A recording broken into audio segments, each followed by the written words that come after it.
Hello everyone, this is Brian Greer with Tax Connects, and I'm joined today by one of my partners, Jeff Meggs, and we're going to talk about Sales Tax Nexus today.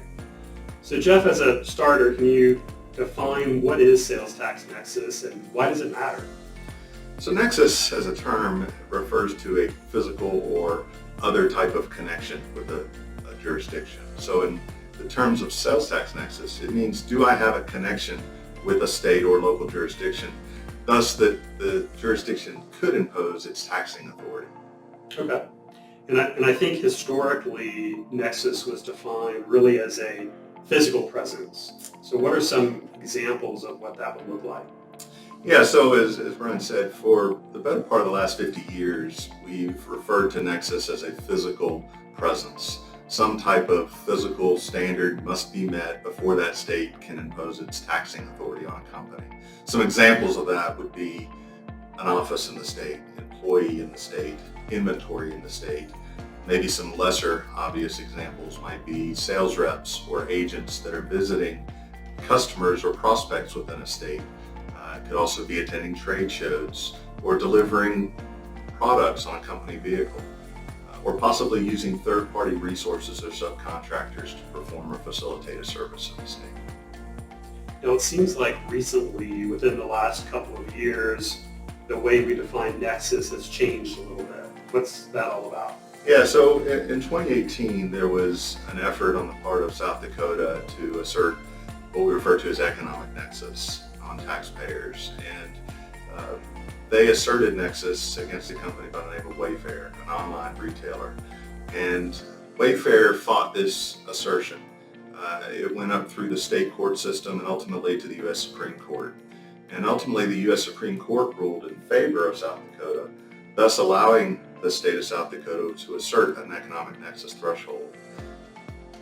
And is that defined in any specific format? What creates that economic nexus threshold?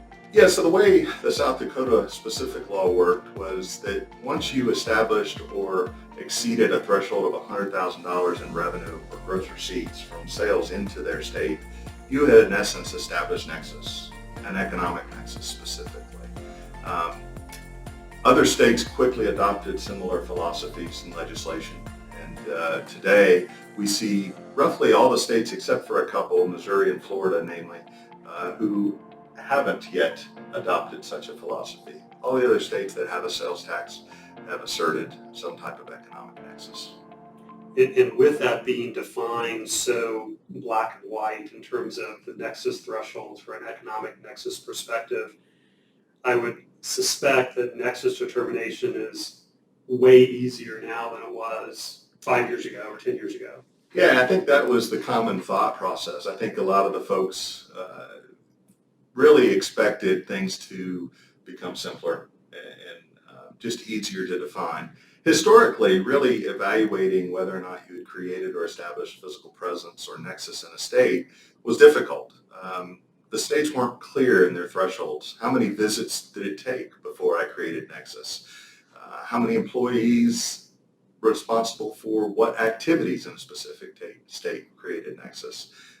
So when we think about this new economic nexus threshold, we can't forget about those physical presence tests. So in essence, it hasn't gotten easier. It's really, in essence, gotten a little more complicated because you now have to keep track of whether or not I've exceeded a nexus threshold for economic purposes or physical purposes. So you just doubled the responsibility of evaluation. So it seems like with most things sales tax related, this is complicated. It's different from every state, and that's why you need Tax Connects to take that burden off your plate. Stay tuned for additional episodes. I believe we're going to talk about voluntary disclosures next. Thank you.